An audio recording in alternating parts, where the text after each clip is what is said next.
Pretty rad. Happy to be here. Yeah. So who we have with us today is Brenda Lou Esposito, not Zing. Yeah. Longtime coldwell banker, agent, and overall just rad human. So Brenda Lou, say hello to the camera. Hi, everybody. All right. So today we're just gonna just roundtable, spitball some stuff. We're trying to figure out all this new world of content and information, and just have a conversation about what real estate's all about, what's working for Brenda Lou, and just her overall take on the industry. So with that being said, we'll kick it off right away with what are your thoughts on where we are, or do you have anything out of this? I'll turn it over to you. Is there anything that you want to talk about out of the gate? Well, first off, just basically why Link? I want to hit my clients, my friends, my family, and let them know why I made this change. Yeah, go for it. Kreg started this a couple years ago. We all thought, wow, kind of crazy. He's leaving his mom's company to come over here. Leaving the nest. But following it for the last couple of years, I've just watched everything that they have to offer and how much they've grown. I'm excited with the marketing technology that they have, with the AI, with the new computer programs they have, with their touch to the everything meta and all of that. So those the tech world is, because that's where we're going. I mean, how about the broker over at Link? What are your thoughts on that guy? I've known him for years and years. Watching you grow has been huge. Yeah. I mean, it really has. I remember you being across from my parents' office and the battles of being number one agents. And, and then hearing about the Pebble Beach golf tournament. So in life, if you're ever going to make a bet, pretty much know you can win. That was where Mike always screwed up. He always thought he could win, and we didn't even make the bet until we were already ahead. And he was like, he just wanted to go golf and have fun anyway. It didn't matter to him. Yeah. And so I'm like, what she's talking about is we had a bet with her parents, or the Super Zings, right? Where every year we would compete to see who won.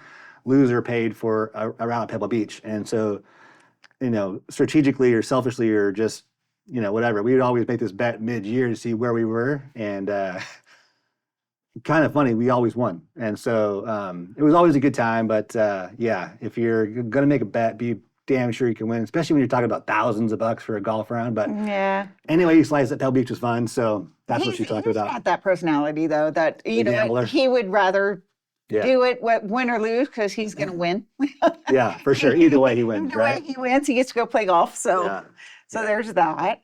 And then just things personally have switched in my life, and I saw a new opportunity, a new branding. Like you said, I left the Zing name behind, and I'm going with my new married Esposito name, and excited to get things going. Yeah, that's pretty cool. So that's a big shift in itself, because obviously the Super Zings had a pretty big, I guess, influence or impact on the community of Canyon Lake, smaller time, but they've been around for 30 plus years. And so making that shift, obviously you had that opportunity to keep that name, but you want to kind of blaze your own path, right? So give us some feedback on kind of your story, what your, I guess, who do you want to be known for? How do you want to operate, or what makes you different than the Super Zing name? For me, I am just one of those where I'm just me, and I good, bad, or indifferent. I'm just who I am, and I'm not overly flashy. I'm not going to be the ones in the costumes. You don't want to throw on tights and a cape? No, but I will be out there, and I'm very much into the community. I have been a part of the Canyon Lake Junior Women's Club, and I plan on getting back involved with them again, getting back out into the community and doing a little, because that's where I have fun. I have fun meeting people. I have fun being part of events and coordinating, and that's kind of where I want to get back to. Junior Women's Club, that's not a golf club. That's No. just a women's club? It's so funny. It's called the Junior Women's Club because there's also a Canyon Lake Women's Club. Junior Women's Club, but you don't have to be a junior. The average age in there is probably 45, 50. What do you guys do? We do a lot of philanthropic Philanthropy? Events where the biggest one is a golf tournament every year. They just had it. They do what the fun one that I love doing every year. It's Rocktoberfest, where they get breweries from all over and a couple bands and just have a fun day of hanging out at Holiday Harbor. You guys need to put on the Catalina Canyon Lake Wine Mixer. Canyon Lake Wine Mixer. Get all the wineries together and have some like the Blue and Wine Festival in Canyon Lake. That's a nice one. You should do that. That would be. We should do a Link version of it. We should do, yeah. I like to party. That would be a fun one. Right. So so you've been in Canyon Lake obviously pretty much your entire life. Pretty much. Got into real estate prior to joining, I guess, taking over or joining the Zing portion of the team. You had your own career going. I did. And then you partnered up, and then ultimately that went south. Call it what it is. Then you started your own career, or I guess going back to solo Brenda Lou. How has that transition been? And tell us about it. Good, bad, and different. It was a little shocking at first because I've always had either the support, or I was on the Super Zings team, and then I had to partner with Christine Gonzalez, and so being solo at first was a little shocking, but now I'm thriving on it. Yeah. I'm excited to just get out and do my own thing because working with a partner is hard. You have different ideas, you have different philosophies, you have different ways you want to do things. And I think I can give my clients a better experience being by myself because I know what I can offer them. Yeah, it's been said that the only ships that don't sail are partnerships. And that is true. They are hard. Doesn't mean they have to end bad. Christine and I are doing great. Yeah. Obviously, it's my mom and dad. We're doing good. So it's not a bad thing when it ends. It just sometimes timing happens and you go with it.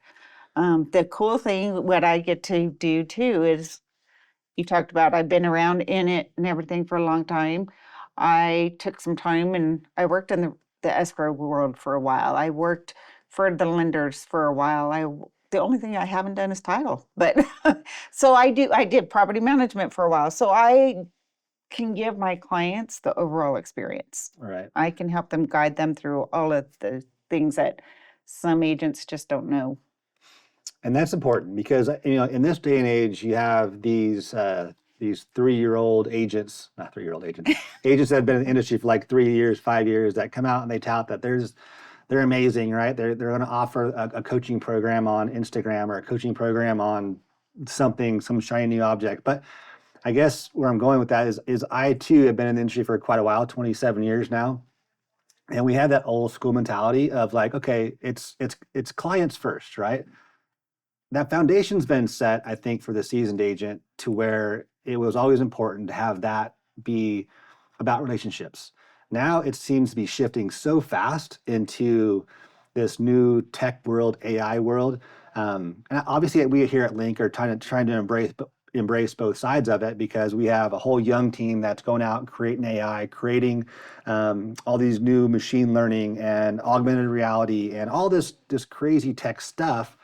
But its foundation is based on old school concepts, right? So I still think there's a home for that. I do too. Yeah. I still believe that a lot of the time your clients become your friends. I mean, right. Well, that's the old school, right? I've got some really great friends that, I sold them their first house here in Canyon Lake. God, we figured out the other day it was 8 years ago already, which is shocking. But they know that they can call me because now I was just, unfortunately I didn't get to go to their wedding because it was the same day as my son's wedding, but they invited me to their wedding. They invite me to their parties that they have. That's the connections that I still think need to be made. Sure. Yeah, and I guess the only difference being is no matter what, it's always going to be relationship based to a certain extent. But now, I guess with technology, AI, it's going to allow us to, I guess, expand that reach to build those relationships, I guess, at a faster pace. Yeah. But ultimately, still, it's going to come back to that the backbone of the industry, and that's going to be relationships. So, when you were at Coldwell and making that shift, I mean, you mentioned a little bit about how amazing the broker at Link is. But beyond that, it's that tech-based mindset that I don't want to say Coldwell doesn't offer because they are doing some, they're trying to keep up on the affiliate side, but Coldwell Banker as the mothership is just old, right? They have the Correct. old guard, the old mindset. It's the brand first, team second, where we're shifting that and going full. We don't really care about the Link brand almost at all. It's all about the team brand, how we can help the teams. So I guess that's the transition to why you came over. But what is it? I guess what is that we can do that can help you grow as a brand, as a realtor, all in all. I think really it's going to be the because yes, the industry is based on relationships. The but the selling of a home now is where you need the tech, you need the AI technology, you need to be able to get out there further, reach further people Mhm. because people are moving from everywhere now. I mean, it's not staying right here. I Yeah. I actually did a TikTok post and the guy said, "Hey, you're missing the target. You're advertising to everybody, not just your area." And I'm like, "Well, I want everybody Yeah. to see it. I need the world to see it." Sure. So, that is probably the biggest thing. I love that I get to you talk about the Coldwell Banker, Century 21 name brands, and a couple of years ago, it was growing up like we did, Mm. seeing all these different offshoots come in. And one was my brother. He started Team Stites Realty, Mhm. and it was we watching it in Canyon Lake. Coldwell Banker had such a dominating effect that it was like, well, where are all these outside agents coming from? Well, really, they weren't outside agents. Come to find out, I mean, coming here to Link, I didn't know Team Wade Mhm. was Link. I Mhm. I thought they were outside agents. Right. Right. So I I'm seeing now that that brand name recognition isn't as important as who you represent. You've got to be able to maximize and represent yourself. That's what's going to sell. That's pretty much why. And actually, it was that whole team Stites when they left Coldwell Banker, how 10 years ago? Yeah. Gosh, it's been 10 years. I don't even know, but a long time. So that was their biggest complaint is they were kind of beholden to that Coldwell Banker name first and foremost, and they wanted to break off and go Team Stites, right? And so there just wasn't a fit. There wasn't a long-term plan for that type of industry. And so when I started seeing that even with our own brand, it was like there was just something missing. There's a disconnect between where the industry was and where it was going, and I guess the stranglehold that the old guard had on Yeah. that branding, right? So when you're looking at trying to build a team, you got to think about this. It's like we as a brokerage, I don't want to say a loss leader, but there's not much money on the brokerage side. And so we Right. don't really care so much about the brokerage name because we're thinking that if we can come out and help you create, Brenda Lou, what's your new branding? Brenda Lee Real Estate Group. There you go. If we can help promote Brenda Lou Real Estate Group first and foremost and create, 3,000 of the Brenda Lou Real Estate groups, right? Or just, Yeah. just different team brands, we then at Link will grow accordingly. And that's the whole concept about us trying to help you grow your business and then in turn grow ours. And then the ancillary services, because you've been in the real estate, mortgage, not yet title, but you understand that side of the world. And so we have the real estate, the mortgage, the escrow, working on the insurance piece. We have the investments. We're working on kind of trying to be all things real estate related and then help our teams grow accordingly. So if you wanted to build your own team, if you wanted to be an investor, if you wanted to just branch out somehow, some way, that's kind of what I want for our platform is to help you grow in any way that you want to grow in, right? Not Yeah. just real estate. It could be you want to get your MLO license. Cool. Join mortgage company. You want to become an investor. Cool. We have investor programs. So do you have any other plans besides just running Brenda Lou solo? Do you want to grow a team? What's your future look like? I would love to grow a team. I want to build myself first. I think if once I get established as a solo agent now versus on a team, I would love to grow a team. I would love to be able to, and it's funny you brought up getting my mortgage license. My husband and I have talked about it, and he goes, I think you should do it. So Cool. it's one of those things that, yeah, I want to grow that. And I've always liked to continue to grow. I've never done well just sitting. And that's why I did work in all the different facets of real estate, because it was one of those things I could just keep growing and learning to make things better. Yeah. Not growing, you're dying. Yeah. That was your dad's. That was it. That was it. And so, but definitely looking into the future of growing a team. It was funny when I picked out my name, I ran my, new branding name through, and I love the way that Brenda Lou Real Estate Group sound. And Michael, my son, says, but Mom, who's your group? And I said, the mortgage company, the escrow company, our full service is our group. I said, so to me, do I have other people on my team right now? No. But do I have a group of team working for me? Yes. Cool. Yeah. Build it and they will come. Yeah. Right. Very cool. All right. So what else? What else we want to talk about? I just want to put it out there. If you guys are wondering and want more information, check in with us. We'd love to talk to you about Link. Like I said, I knew about it. I was curious about it. I'm thrilled that I made this decision. That's right. It was a simple no-brainer. I just wish I would have done it Sooner. I really do. It's been on my brain for probably 2 years now. Yeah. And I just wish I would have done it. Yeah. But that's okay. Everything in its time. For sure. And I was the same way, man. Leaving ultimately my mom's brokerage was not an easy decision. No. Oh, my sister came in. You can come in. We're only on film. No big deal. So Hey. don't leave yet. I want to say hi to you. So. Oh shit! Stop! Don't move. You want to be on film? I do actually. Oh, say hi. Where's the camera? Oh, here. Say hi. Either one. I want to be on Instagram. You can. Yeah. So back to that. Leaving my mom's company was a big decision for me. I mean, I was there my entire career, right? Yeah. I was like leaving that security. I don't know if security is the right word, but just leaving the comfort was a big move. And it was just I didn't see that being my future home. There was some dynamics that didn't fit with where I wanted to go. Namely my sister's ex-husband. Just kidding. Edit that out. I'm kidding. So there's just the dynamic for me just didn't fit my long-term growth plan. And then that's kind of why we don't have it all figured out, but we have an idea of where we want to go. Because every year I sit down and I go, my business plan's like, okay, here's where we are. Here's where we've been. Kind of look at the past. Here, figuring out what's worked in the past, what's going to change in the future, and then try to change accordingly, right? Yeah. So if it is tech, if it is AI, well, let me ask you that. So AI, I mean, do you think AI is going to take over the human aspect of real estate? I don't think it can.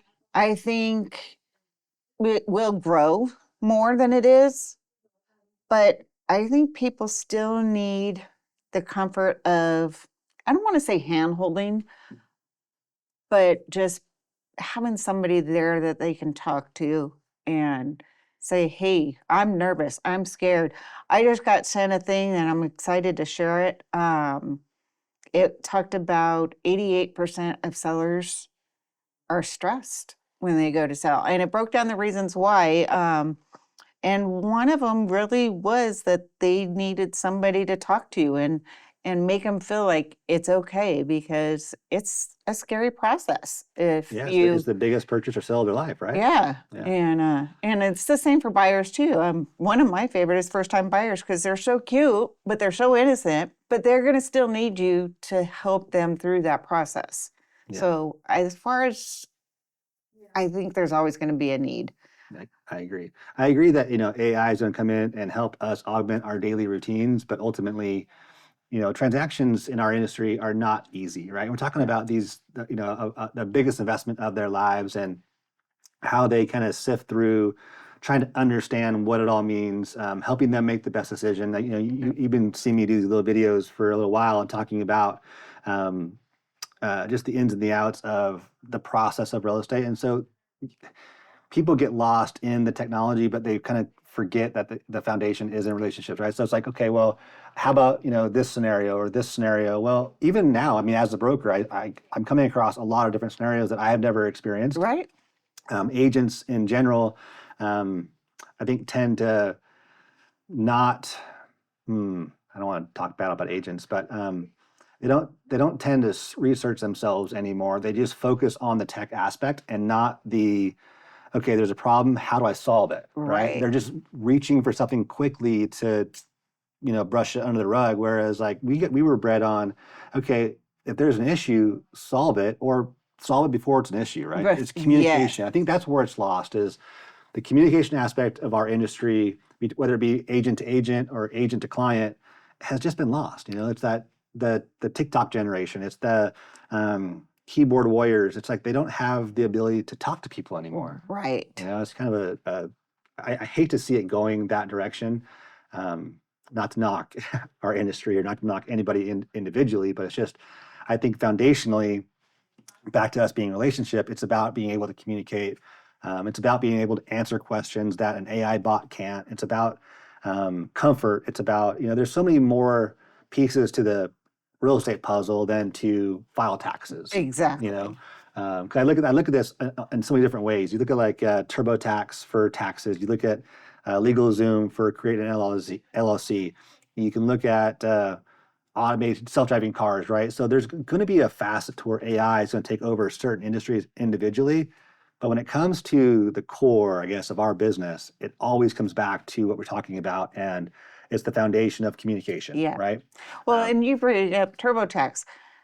It's a great process when you don't have complexity. Mm-hmm. And Part of the problem. buying a house or selling a house most often is going to have some complexity with it. Sure. So if you have an easy slam dunks, but those are like far and few.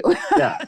Well, especially in Canyon Lake. Especially right? in Canyon Lake. I feel bad for out of area agents that don't know the ins and the outs of location. Location being a huge thing in our industry, no matter where you're at. Yeah, you can go buy a condo and it's out of a vending machine, no problem. It's like for like, same for same. But if you have a transaction where there's your buyer is buying a house, not seller is buying a house, and so on, and then you have a whole different chain that direction, and then you have a chain this direction, right? So it's a coordination play.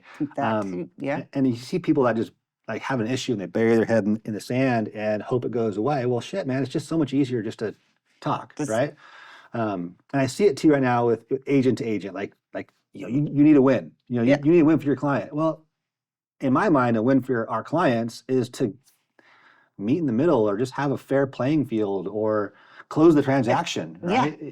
If you win, means somebody's going to lose. And I don't know, I just see agents, the egos get involved and the greed gets involved. And it's just like, it doesn't need to be that way. No, and especially because a home buying or selling process shouldn't be, it's not a winning situation. It's one that, because in the end, everybody either usually wins because they got their house sold, they got to buy. But you can't it's not a competition. Sure. So give me your opinion about this. And so I've always I never see myself as a salesman per se, where I think your dad approaches it differently because he was always very sales minded. I was always more of like a facilitator. Give me your take on sales versus just being a facilitator, or in this industry, how does it work in that regard? You really, honestly, you have to have a little bit of both sides. You have to be able to negotiate for your client. But you also need to be able to be that person that can say, okay, here's where we got this. What can we do here? The cross, it's got to be both. I mean, there's no way around it, to be honest. Yeah, no, for sure. you can do great. You can make a successful career as a sales or a facilitator, but your clients, you deserve to have both. Fair. So how about this? Let me ask you, shift it to fun. So can you off the top of your head think, or just give us an example if you have one of like a transaction that has gone absolutely sideways or something that's been, what's the funniest transaction, the funniest moment that you've had in your industry or your career? Oh, yeah. You don't need to name names. No, If you want to. but this lady, she was a character. She was a buyer. We actually had the listing, and she was one of those buyers that she liked to work with the listing agent.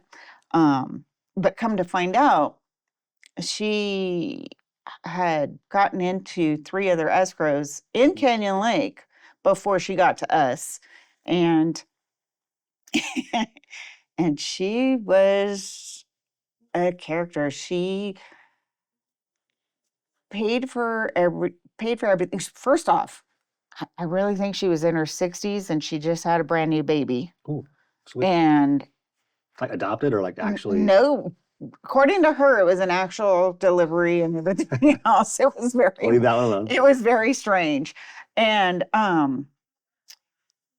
she was so particular on everything. It was just crazy the way she paid for all these inspections. She come to find out, she would put this money into these houses.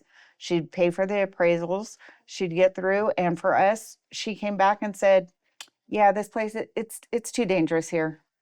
Dangerous meaning the community? Yeah. Interesting. And We're actually the safest city in the county. the safest city in the county. But then we find out this is the 4th house. So why did she make that In the same decision area? in the same community? Like 2 of the houses were down the street. She's bored. So She's bored. so she was just bored, but just the way she handled everything, and to end it with her not buying it was just crazy, because she ran us through the ringer on that one. Okay, now how about the best story? Not sure how to quantify that, but in You your know mind. what? My best for me personally, you'll laugh at this one. My parents had a listing and I was doing an open house, and it was $1 million on the water. And I was doing this open house, and these clients come in and they said, "We want to offer 700 cash, And what was listing price? $1 million." Oh, million, gotcha. And I said, "Okay," because my thing is, I don't like writing lowball offers, but if I'm going to do what you're my client, I'm Sure. going to do what you want. And you know what? 2 times I've had it come together, Really? and this That was far one apart? of them. Where did they settle? 700. No shit. And my dad, because he was the listing agent, said, You kicked your dad's ass all together. "I'll present it, but I don't think they'll take it." And it was a 700 14-day close, Wow. all cash, and they took it. Interesting. So that is one of my favorite ones to tell, because yes, I kicked my dad's ass on that one. That's good. Yeah, there you go, Mike. Two, it just proves you just don't know. So, okay. All right. Now I'm going to shift gears a little bit, because I'm going in this world right now where it's being heavily, I guess, infiltrated by wholesalers, right? And I don't quite get it, because most transactions that I deal with, the sellers want the most for their house, right? So for me, it's kind of a foreign concept to think a wholesaler's going to come in, buy this from the seller at a low enough price to be able to flip this contract and put in their margin between themselves and then an investor, right? Like, where do you see, I guess, wholesalers fitting into this market? Where do you see, I don't know, you know where I'm going with this, right? Yeah. So how does that even fit in? What's your take on all this? Right now, if a seller has to get out and they're worried that, we've heard for the last 2 years, because the interest rates were down to 3, we've heard, oh, the interest rates are so high. Yeah. Which we all know is kind of funny, because when they were 18, they were high. I think sellers, one, I don't want to say uneducated, because that's not a nice way to put it, but they just don't, they hear these grandiose thing saying, okay, well, we'll come in and buy your house. We'll give you this money right now. Easy button. And it's easy. They don't have to do a lot. And they're worried that, well, there's not a lot of buyers out there right now because the interest rates are so high. So I think it's just messaging. I really do. I talk to my sellers when I go on listing appointments, and I've even had friends say, hey, I can do this, they'll come in and just buy it. Mhm. And I've watched friends lose thousands of dollars because they did that when they come in and they turn around and they sell them and they get the money that my sellers could have got or Sure. my friends could have got. So I think it's just going to be a matter of time. It'll catch up again. Yeah, because I look at it like, back to the easy button. You have Open Door, or the iBuyer program from Zillow has kind of gone away, and now the Open Door concept's been kind of infiltrated from these wholesalers. But I look at like the CarMax version, right? So the easy button is to go trade your car in at CarMax because they're going to give you a fair enough deal. Where I see the disconnect in the real estate field is you could still, you don't have to go out and sell your house yourself, whereas in most time with your car, you're going to sell your car yourself, deal with all kinds of shit. Facebook Marketplace is its own animal. But like in our industry, you can still talk to a professional because we as licensed realtors have that obligation, fiduciary, morally, ethically, and otherwise, just to take care of our clients and get them the highest price possible, right? Where unlicensed wholesalers can come in and go, you know what, I'm going to give you this, and they don't have any obligation to care about what they're doing to the other person. Right? So Correct. I look at that and I go, okay, the CarMax version or the easy button is like, okay, cool, I'm going to trade my house in. Yeah. Right? When I think back to the messaging part is like, now there's so many different programs that we're looking at internally for Link is we have a buyer or a buy before you sell, right? So there's you're selling your house might need some work, right? I mean, mini rehab, you don't want to stay in your house and rehab it, but you can go out and buy your next purchase based off this program. Or you're in a situation where, okay, I need money like in 2 weeks and this sounds great. Well, okay, that's great. Well, here's your options, right? So you have you need to sell your house in 2 weeks. Here's how it looks. And we can then, I guess, transparently show the process from your current, like we'll offer you cash, right? And your value is 800 grand.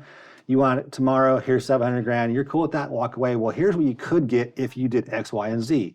And I think where the messaging comes in, where it's not fair to the seller, is these wholesalers are obviously coming in at a low price, not giving that seller the option of X, Y, and Z. Yes. You know what I mean? So yeah. And that's where education comes in. Sure. I think that's where, you got to really let your friends, your clients, your family know, hey, I know you need to sell it. Let's look at your options. Sure. It's, there's different levels. There's always different levels. It's funny you brought up like Purple Brick and all of those, because I remember when Purple Brick came out, that's when I was working in property management.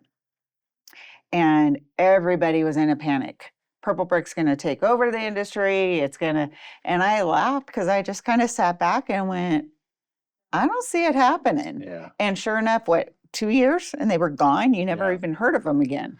Well, same with Redfin. I mean, Redfin just got purchased by Rocket, but they're changing their model a little bit too because, okay, I'll back up a little bit. So when we started Link, right, we looked at all the different models. Open Door was just coming online, and it was make the low offer, get the people out, resell it.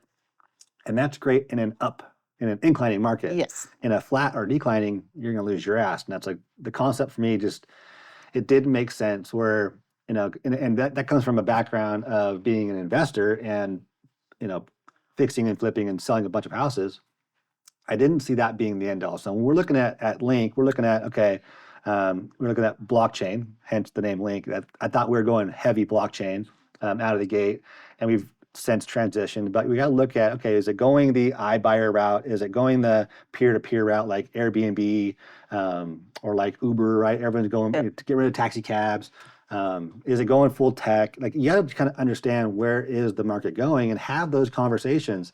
And so the good thing about us is we literally have a whole back-end tech development team. Yeah. And so Brenda Luke comes to us and goes, hey, I want to see this on my platform. Cool. Well, we can literally code that in a matter of a couple weeks and allow you to have that, right? Or it's that speedboat mentality versus the aircraft carrier. Like if we see the market shifting or need to make a change, we can adapt pretty quickly because right now, again, I'm focusing heavily on that different concept of wholesalers or that iBuyer open door program and go, okay, well, how can we hybrid or make an offer to those homeowners that fit that need, the immediate sale need versus like the full white glove service, or how can we adapt to fit these different models or offer these different options? And that's the kind of conversations that we're having internally, trying to understand what's best for our agents, what's best for our clients, and so on and so forth. The one I think that beats the wholesalers is because the clients still they have the house that they want to buy. It's their dream house. They want to get it. They're going to lose it if they don't get their house sold. The buy before you sell. Yeah. And if we can help them to do that, they're going to be able to get that money that they would have lost from just quick sale to the wholesaler. Sure. And if we can give them that opportunity, it's gonna benefit and it's gonna take away from those wholesalers again. Yeah, great. Oh, we can call it, unless you have anything else that you want to add in the scheme of things. Nope, this was kind of exciting, my first one. So cool. Well, we're set up now to have a lot of these things. So Kim, you're next. It's Michelle, but yeah. Cool. So yeah, that's it. All right. Well, Brenda Lou, thank you for joining our talk show that has no name. You got it.